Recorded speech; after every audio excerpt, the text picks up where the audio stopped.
Triage, I don't know. I don't speak French. No, I don't know what they call it up there. What do they call it when you first get into A&E? I think it is still called triage. It's called E. God, it hurts. Come on. Hey, this is Mark Asquith, CEO and co-founder at Rebel Base Media, the UK podcasting experts. Maybe you're thinking to yourself, it's time that I started my own podcast. Because as we know, podcasting is a wonderful way to build audience engagement, a wonderful way to interact and connect with your audience, and it's a wonderful way to build your business. Well, you can get started with your own podcast today for just £1 by checking out Captivate.fm, the world's only growth-oriented podcast hosting company, analytics platform, and distribution centre. Go and start podcasting today for just £1 at Captivate.fm.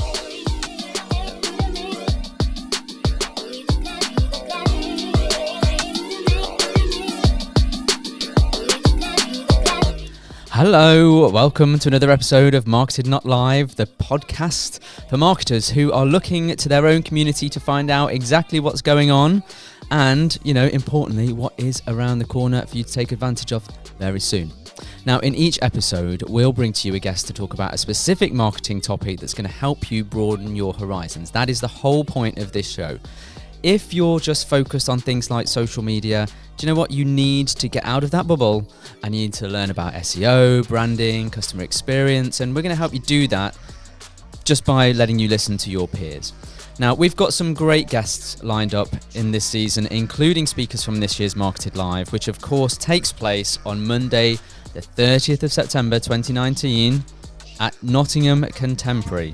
Look it up if you don't know where it is. It'd be great if we had you there too, so make sure you check out MarketEd.Live online and get your hands on one of the limited number of tickets left.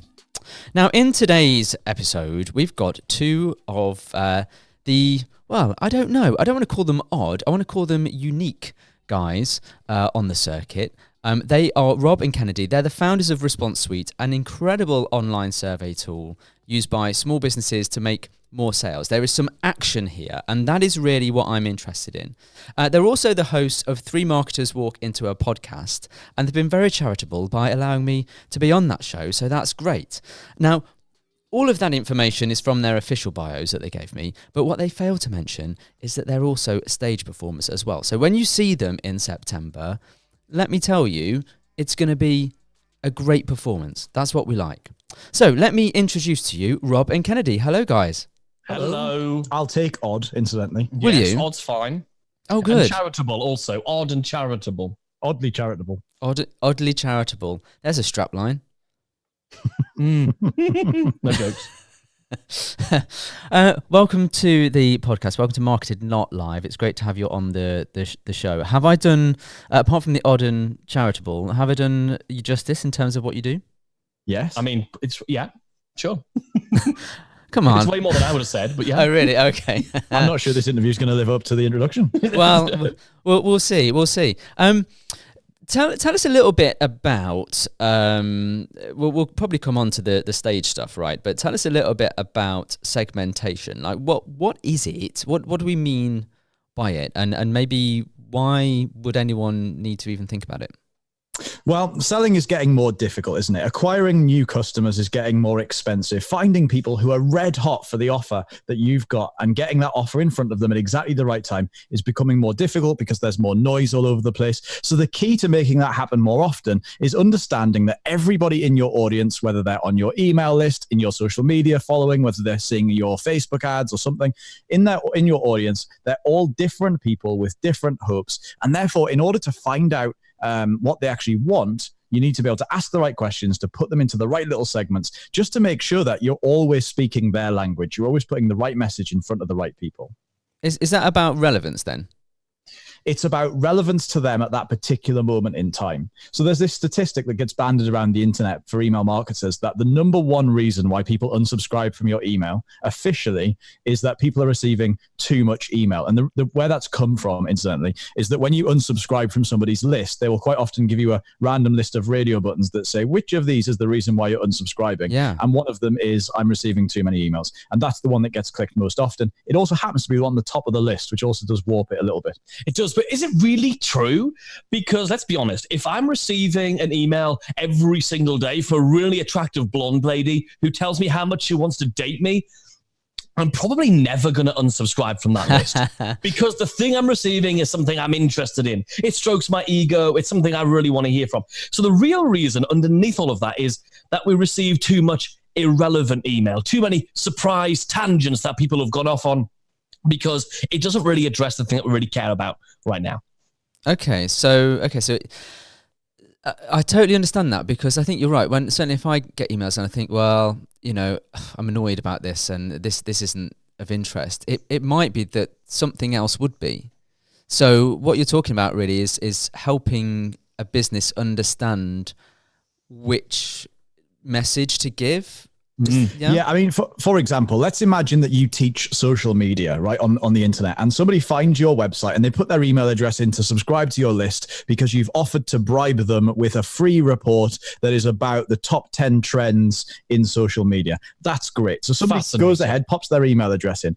Now, at that point, what most marketers do, and naturally, and we did it for years, is to assume that all those people need help in exactly the same way with exactly the same thing. Because after all, they are interested in social media, aren't they? And they've downloaded your white paper or whatever. But actually what you realize is that if you look at that audience, you don't know whether those people are just starting out trying to get their first followers on Instagram and they need help with that, or have they got 1 million followers on Instagram but their content's not really getting engagement, or have they got really great engagement and a really great following but they're struggling to convert that into sales. And suddenly you realize, I could go on, there's like 20 or 30 different things that those people might need help with, and the only thing you know about them is they are vaguely interested in social media.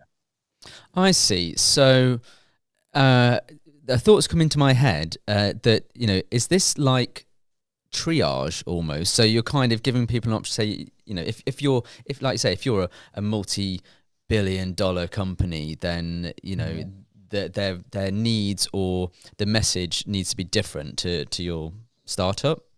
Triage, I don't know. I don't speak French. No, I don't know what they call it up there. What do they call it when you first get into A&E?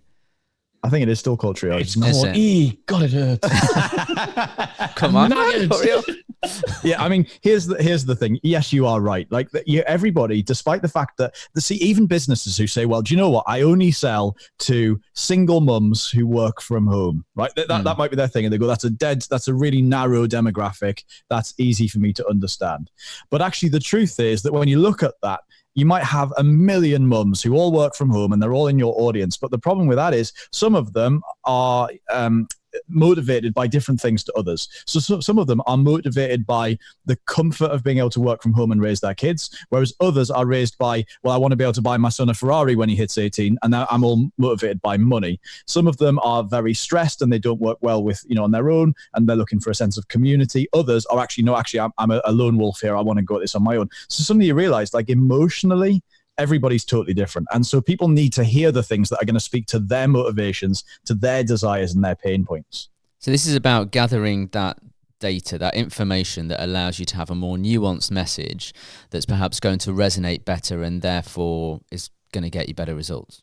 Exactly. Well, exactly. It's a bit like, that there are certain ways and styles of putting a post out there on LinkedIn, which will get responded to better than the way you put things and you nuance things, as you say, over on the Blue Place, over on Facebook, or over on Twitter, or something like that. Each one is going to be very, very different, and it's the same to do with that message, isn't it? And one of the things that's really interesting is it's really trendy. It feels kind of cool to build up this massive like Instagram following, and you've got like a bajillion followers, and that's all grand and everything. Like, you've got loads of people following you on Facebook or whatever your preferred platform is.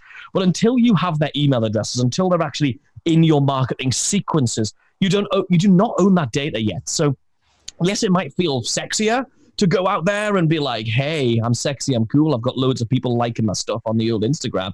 But let's remember that the real value is when you own the data. And if Instagram change their pants tomorrow and decide, well, you can't do what you're doing, or they close you down because they've changed some rule, or you accidentally overstep the mark, then you don't have that data. So you can't really do any of this stuff until you bring them into that email thing, which again makes it more important than ever to be sending relevant messages for not just now, but like as people move and thinking about that customer journey as they go forward, and thinking about how do you make sure you're adjusting and moving along that customer journey so you're being relevant going forward as well.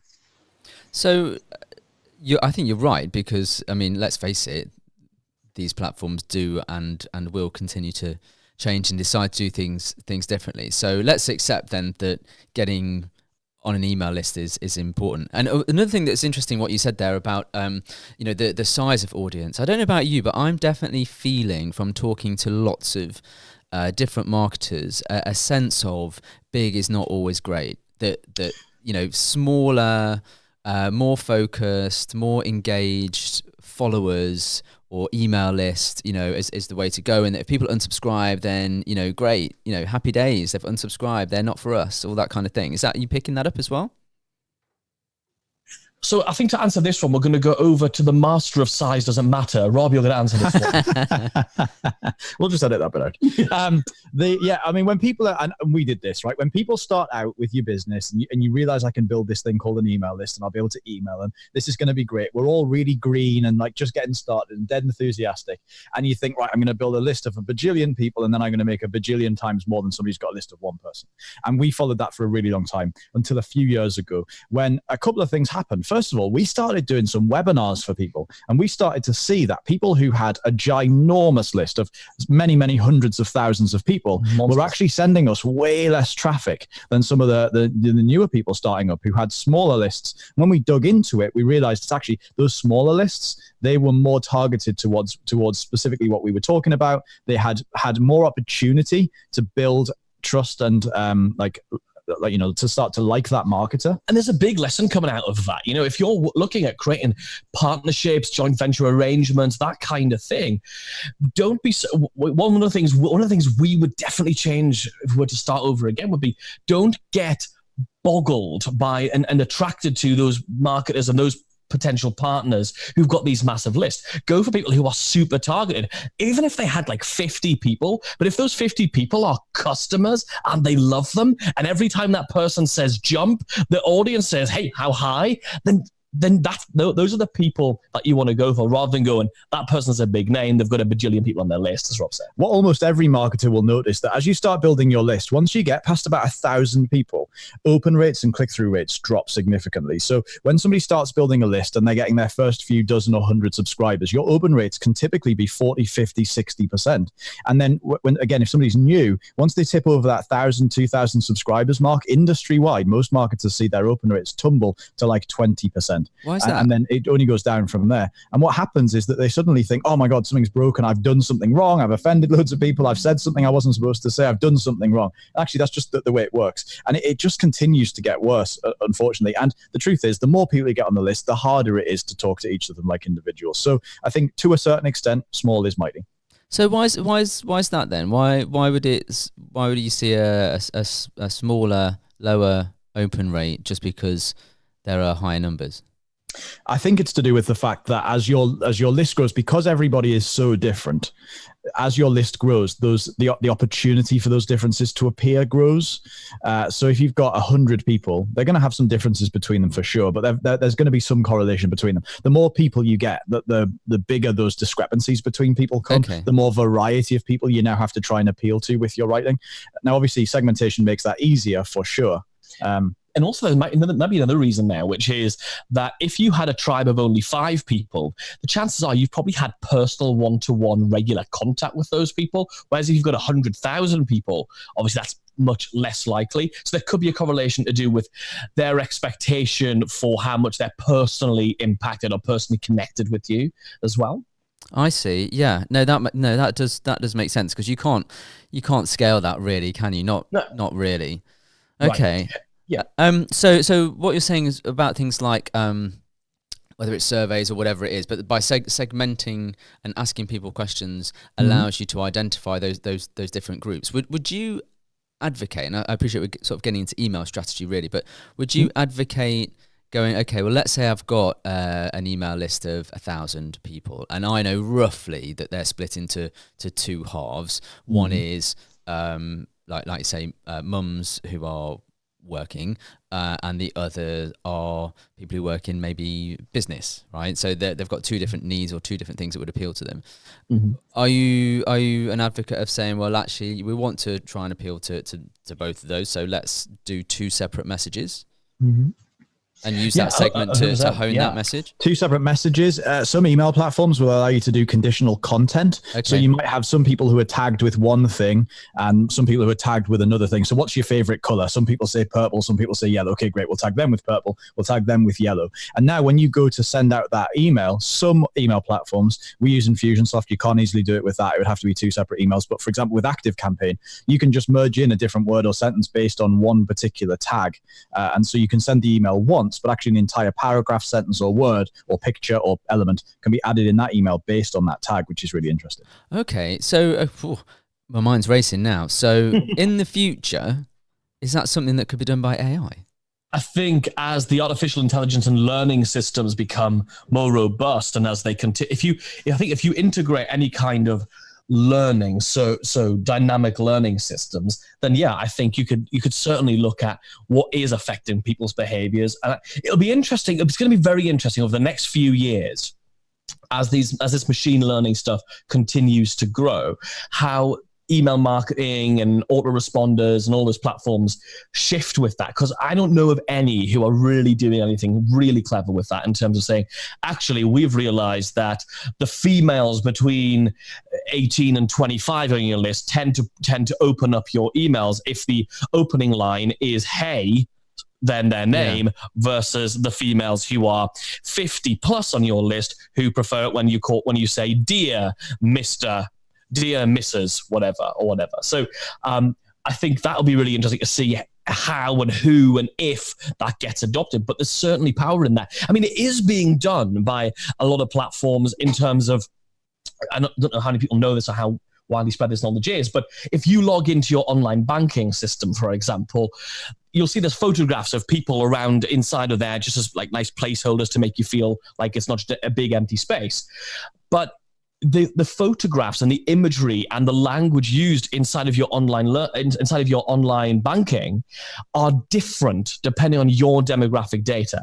So if my dad were to log into his online banking, he doesn't. He's one of those guys who calls HSBC every single day to find out what his balance is. And it's the same every day, Dad. It's the same.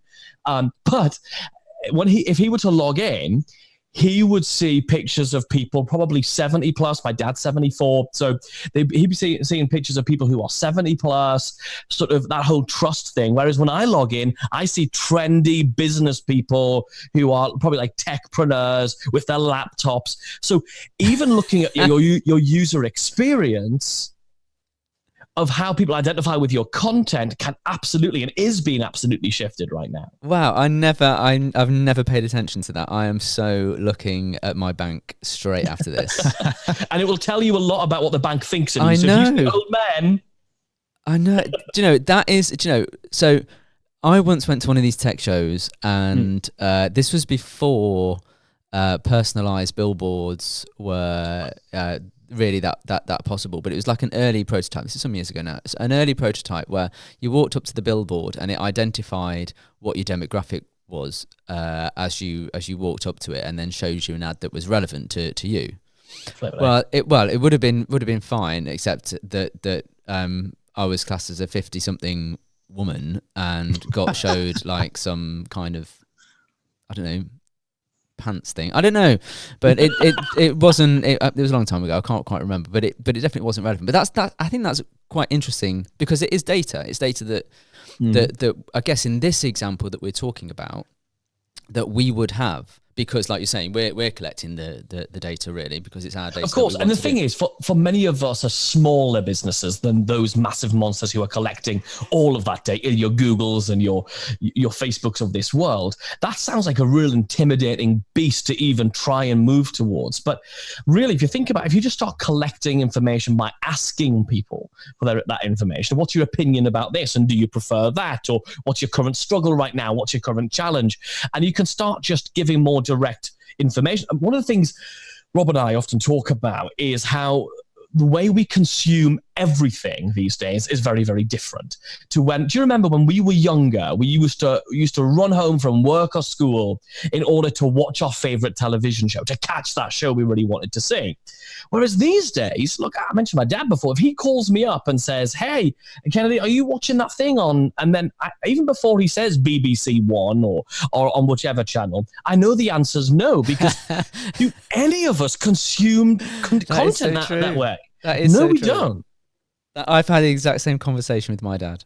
Right? It starts so exactly like, are you the watching same that thing? I'm like, what's it on? Where? And he's like, it's on the telly. Yeah, Dad. But there's loads of stuff on the telly and I'm picking what I watch. Because now we live in we don't consume content on other people's schedules. We don't decide, I'm going to try and tune into something based on when somebody else tells us that's the thing that's available. We now expect life to be a pick and mix of the things we want. Like, we expect the things we want to have available to us, the television we watch, the products we want to buy, basically a bit like one of those old choose your own adventure stories, like Goosebumps. Remember when they used to say, turn to page 26 if you think the little boy went into the dark, scary forest, and turn to page 42 if you think he got on the bus and went home to see his mum.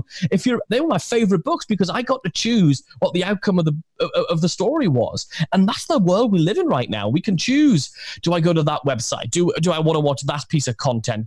We choose everything now. And so what's incredible is, for the most part, most entrepreneurs, business people, salespeople, marketers, all of us have not connected the dots that our marketing needs to do the same thing, where people get to say, hey, right now, my personal struggle is traffic to my website, not conversion. It's not figuring out what my offer is. I really need help getting more traffic because I'm really comfortable with the rest of it, because the traffic that has been coming here, it converts like bonkers. That's great.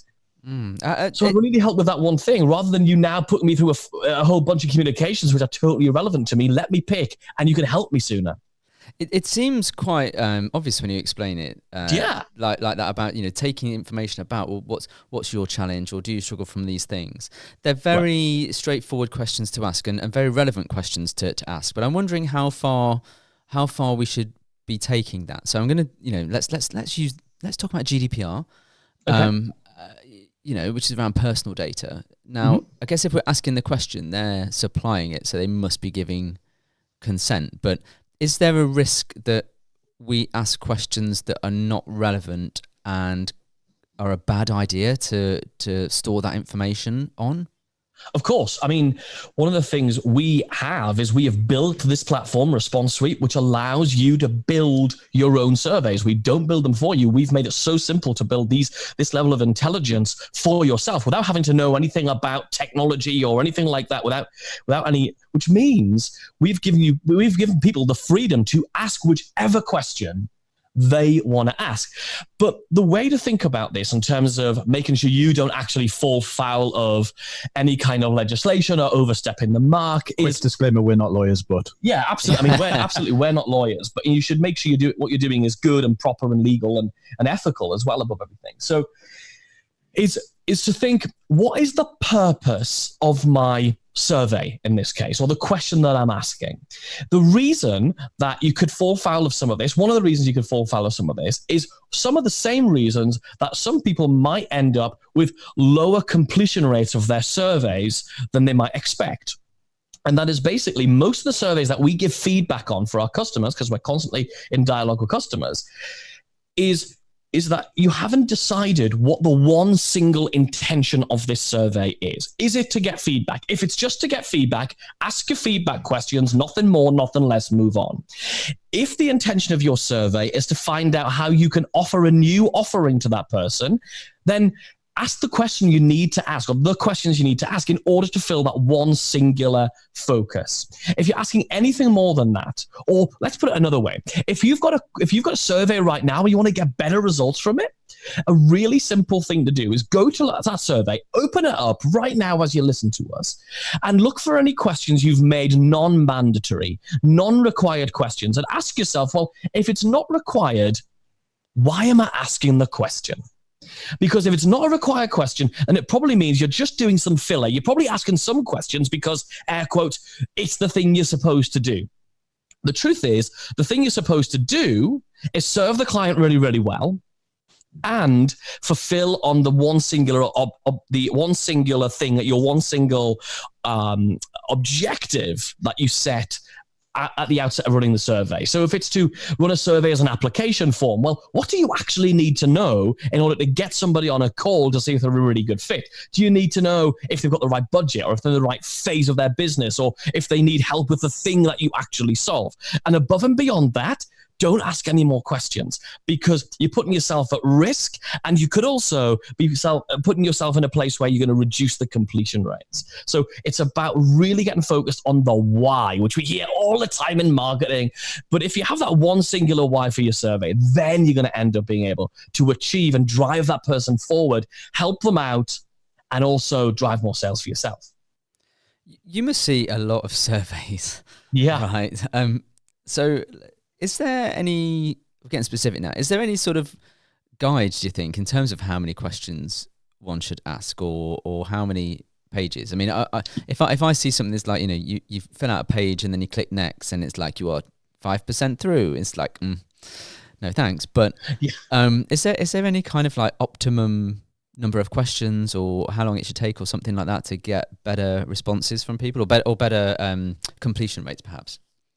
Yeah, so it's obviously one of those things where you want to ask as many questions as you need to ask to get what you need, and then no more. But to be more specific than that, we found that any more than 4, maybe 5, and a maximum of 6 questions is going to be too many. Most of the time we can do it in 4. Bearing in mind what Kennedy just said about this goal of having a survey that just achieves one objective. So maybe that objective is to find out what people are looking for so you can make them the right offer by email. What's the shiny silver thing you're going to offer them? It may be, well, I'm running a webinar and I want to get more of my webinar registrants to actually attend the live webinar. Great. That's only one objective there. That's all that's got to do. Maybe you've got a membership program or something that's a subscription, like a gym membership, and you want to have something that surveys people when they leave to find out what it is, so you might be able to sell them back in. It's only got one objective. Maybe you've got a high-ticket coaching application form. You've only got one objective, which means that whatever your objective is, there's probably 1 or 2 questions you absolutely have to ask in order to get the piece of information you need. So that would be things like, why did you leave? What's your budget right now? What's your biggest pain point right now? So there's probably only 1 or 2 questions that you need in order to make a decision about what you're going to say to that person in order to get them to move one step closer towards achieving that objective. And anything beyond that, it's really just filler.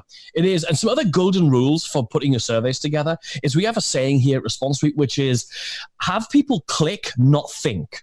And that basically means try and remove as many, if not all, of the open-ended box types, typey answer fields, like essay answers, that kind of thing. You want to remove them and replace them with multiple choice or single choice or big picture where they choose one. And the reason for that is, if you have people just click, they'll complete them. Whereas if they have to sit back and think and go, oh, I really need to have a little think about that. Do I really love Prince's Purple Rain more than his other song? Is that the song I like the most? Yeah, I think I'll type Purple Rain, and that'll be fine. But it's going to disengage people, and they're going to think, I'm going to have to come back to this later. Whereas what you want is them to be able to fairly mindlessly, intuitively, knee-jerk reaction, click, type in my email address, submit, done, and have it over and done with for them. And of course, what you want to do is make sure that you are routing people through in the most logical possible way. For example, we were speaking to one of our clients recently who has a high-ticket consulting program. He's using ResponseSuite as the application form for it. And so one of the questions, he helps the software platform owners to do a better job with their software platform.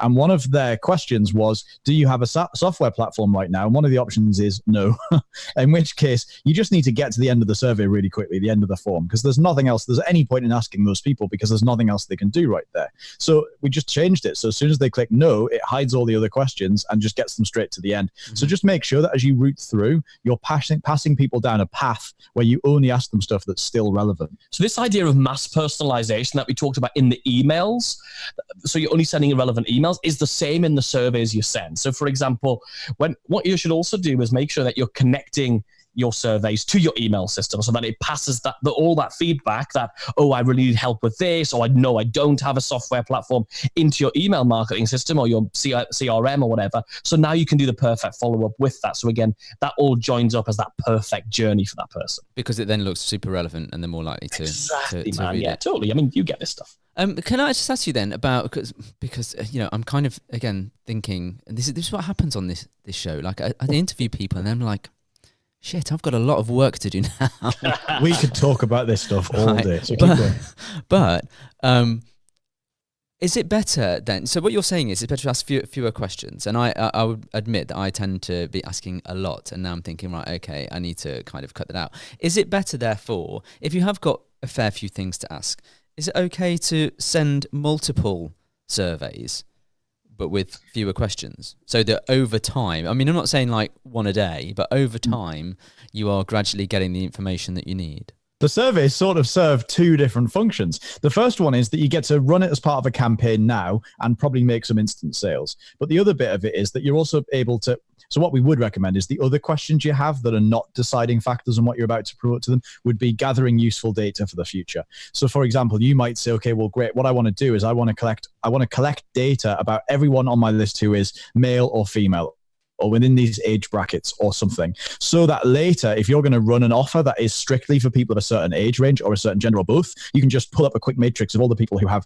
that tag because they're male and that tag because they're 35. A really good example of this is location. So you might do some in-person events versus some online events. Is a common use of this. So the more of this stuff you can collect over a period of time, the better. Now, of course, like you've said there, you do want to make sure that if you're going to run multiple surveys, they happen over a period of time. But a great example of that is, let's imagine that you've got some sort of list building campaign and somebody subscribes because they want to get that free download, that white paper. They want to get that free download. Once they're in, you send them a little black book of secret contacts. Exactly. You send them an email which says, hey, I'd love to find out more about you as we start this new relationship. Would you mind just popping over, letting me know a bit more about you? So they click on the survey, they go ahead, they fill it out, and maybe they tell you a couple of things. Maybe they tell you where they're at in their journey right now and what their goals are, where they'd like to be, as well as what their biggest struggle is. Great. Well, now you know what their biggest struggle is, so you can sell them the right product for that. But you also have a little tag that knows where do they want to be in the next 12 months' time. Okay, great. They want to be making £100,000 a year in the next 12 months' time, as opposed to they want to be making £1 million. That's somebody else who's tagged differently.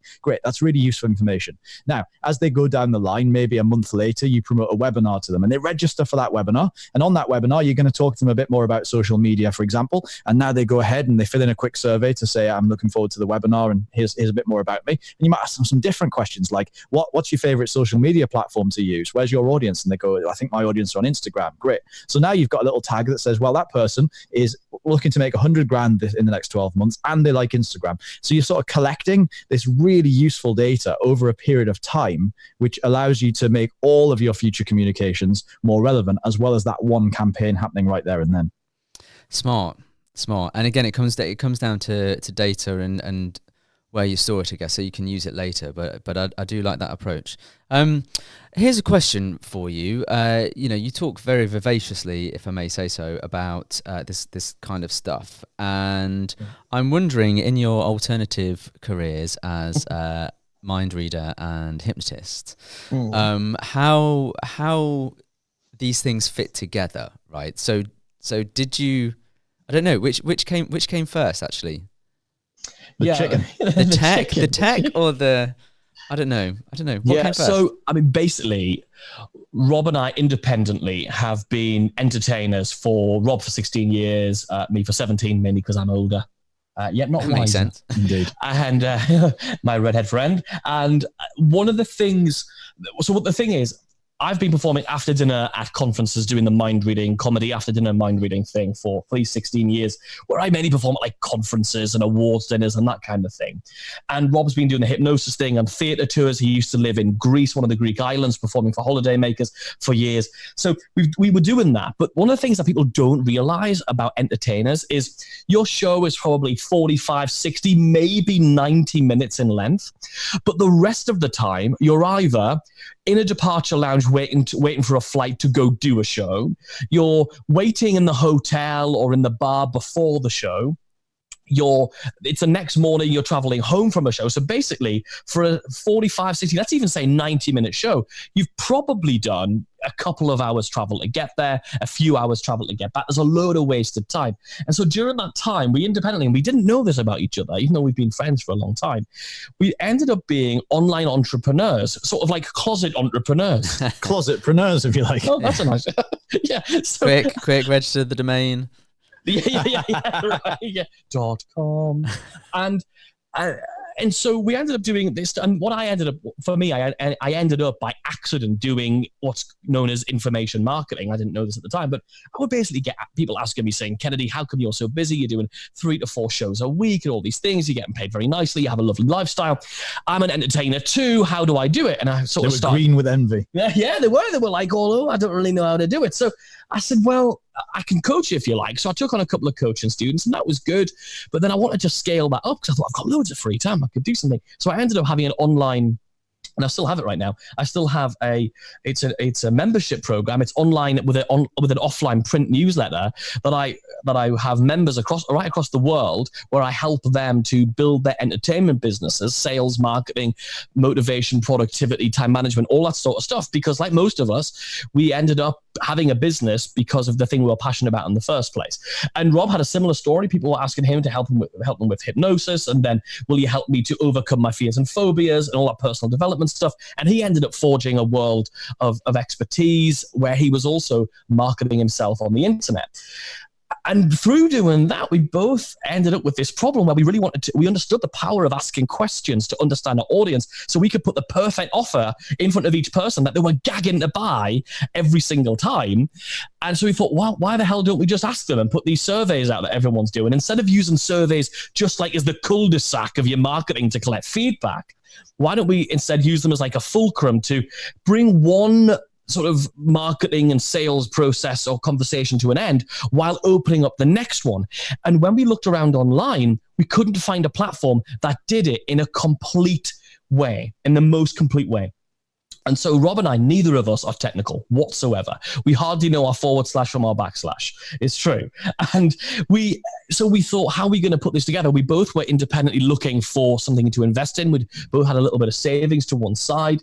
And so we started this business, and we hired 2 phenomenal people who really run things here for us and everything, it's been amazing to be able to develop this right here in the northeast of England, in this very room we're standing in right now.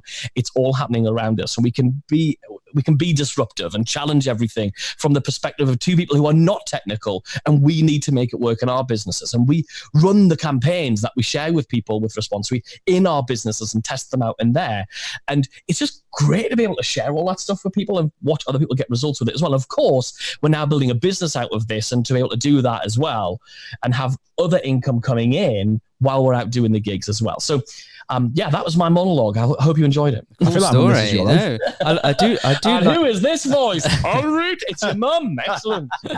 I do like a backstory. To be fair, I think it's good. Everyone has their own story to tell. Now, but don't go playing any of your mind tricks or hypnotize me before MarketEd.Live. Let me tell you, that won't go down very well. I'll have worked hard on my session. We obviously came last year and we had just the best time. So we're really looking forward to seeing everybody again. Oh, be great. Now, listen, I've got some standard questions. Okay. As the season has been developed, it still doesn't have a title for this segment. So you can think of, I don't know, maybe come up with a title. Maybe we'll ask via a survey. How about that? Holy moly, imagine. Yeah. But let's get some questions on the go. Right, okay, guys. So, quick question here. Who do you think is killing it in marketing right now? Who is killing it in marketing? You're a massive fan of Todd Brown. Todd Brown is my hero. I absolutely think what Todd's doing through he's got a really good way of just real honesty, really pragmatic, just going out there and doing it. So for ads and funnels, Todd Brown for me. I'm also a huge fan of content-wise. Janet Murray is killing it. Love Janet to pieces. We all do. Shout out to Janet. Yeah. Excellent hair, as I think we've discussed yes. before we recorded. Okay, best technology that you're using right now? We're quite boring, actually. We run our entire businesses from a couple of apps. There's Slack and Asana. We're massive fans of. I'm sure everyone's going to say that. We also love Bonjoro, of course. Your pals who were there last year. Those are probably our favorites. Excellent. I love my Paul Ince fan club app. That's my favorite. Yeah, and my soundboard that you've probably downloaded from the iOS store. All my idioms and phrases. All of that stuff. We just have it all lined up on separate. We bought separate computers so we can have them all open at once, and we can just appreciate them. Amazing. Okay. Best podcast that you're listening to? What is the best podcast I'm listening to right now? Can't say your own. Really good one. I'm going to have to grab my phone. I'll tell you what I've been listening to recently. I'm a really big fan of, and I missed it when it was on sort of the season, so I've been able to binge them. So Mike and Callie from the membership. Yeah, membership guys. They had a behind the membership podcast where it wasn't just tips; it was interviewing some of their customers and stuff who've built successful memberships in obscure niches, and I got so much value out of that. So for me, that behind the membership podcast was outstanding. Yeah, I'm also a big reader, so I'm a huge fan of the Marketing Book podcast. I love that podcast; it's probably one of my favorites. And I also love this really unusual one called Hacking Humans, which I really like, which is about social engineering. It's quite interesting. Ooh. Deep. I do like. I'm more of a reader for deep stuff. Like podcasts, like I kind of have to. I listen to them in the car, so they have to be not too distracting. Otherwise, I might crash. But books I like, and books like that I like as well. Okay. Advertising, great ad, TV, radio, whatever that you've seen recently, and why? So we actually saw a thing recently. It was going around virally on LinkedIn that British Airways have an advert that's happening on Piccadilly Circus. I don't know, have you seen it? Yeah. Big billboard. They got a big billboard. Clever. And every time this plane flies overhead, this kid gets up and follows it. Amazing advert. Yeah, the kid gets off the floor in the ad and he points at the plane as it flies overhead, and then the name of the flight and where it's going from and to comes up on the screen. It's amazing. It's one of those things where you start to realize that maybe this is just one big computer simulation and that we're not real. I'm personally a big fan of the Oasis drinks ads because they're brutally honest, and I love really honest marketing. So I love one of their ads which said, they've got one running right now, which is like, oh no, not another Oasis ad, which I love. And then the one that really started all of this for me was Oasis, we've got sales targets, you're thirsty, buy Oasis. Fair enough. It's amazing. Okay. Right. Next question. You've obviously been to MarketEd.Live, but why should people come and see us in Nottingham? Why should people come see you actually this year in Nottingham? Well, we're going to leave you with a complete campaign of how to actually do this segmentation in a really practical, pragmatic way without having to know too much about technology. We're going to give you that whole campaign in the room and help you build it. So that's going to be great. But much more than our presentation, some of the other lineup is incredible. One of the things I really like about it, and this sounds like a tiny thing, but if you've been to a lot of conferences or any conferences, you will understand why this is so important.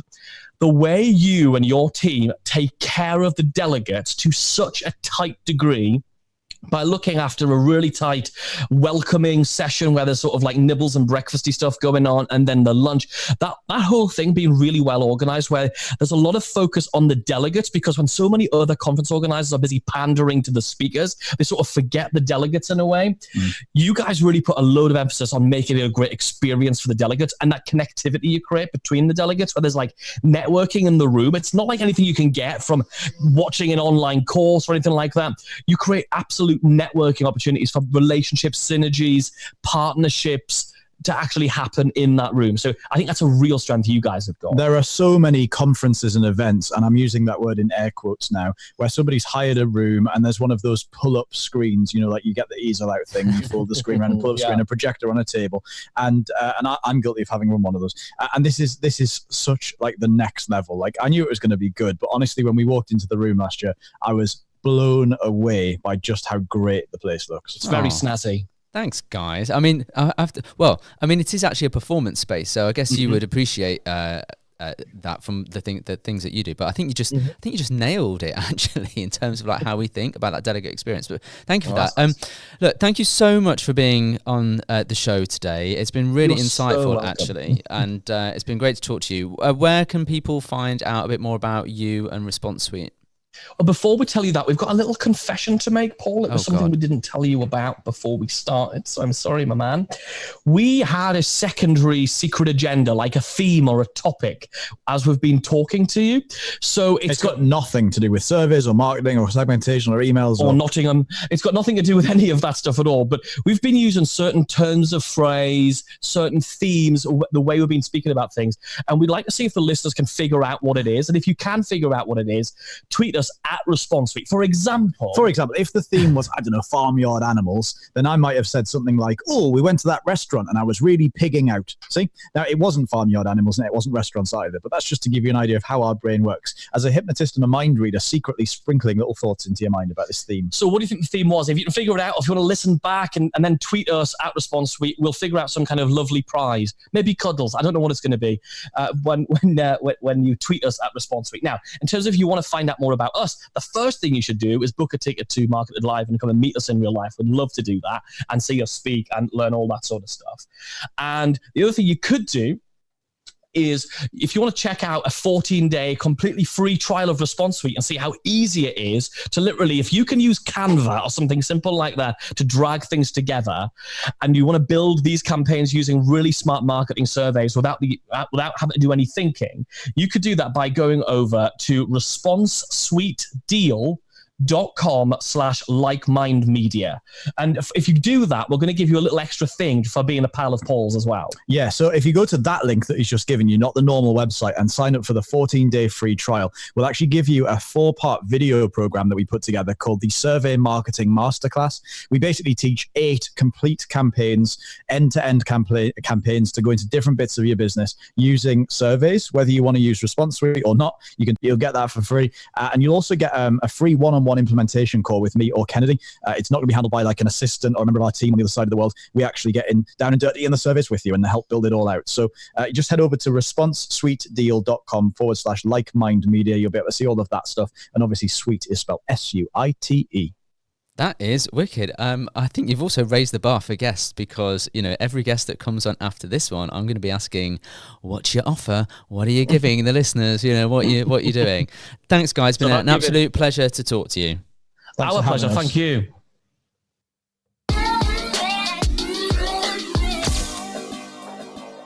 Well, that is all for this episode of MarketEd.Live. If you've enjoyed today's show, and don't forget, if you can guess whatever it was that I said, I'm a little bit worried now, please leave us a review on the podcast platform of your choice and help spread the word about this and about MarketEd.Live on the 30th of September.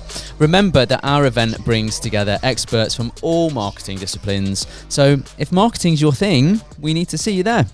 Visit MarketEd.Live for all the info on speakers, travel options, accommodation, and read the blog posts from your fellow attendees and speakers. If you fancy writing something for us yourself, as long as it's about marketing, we'll pretty much put it out there. So until then, we'll see you around.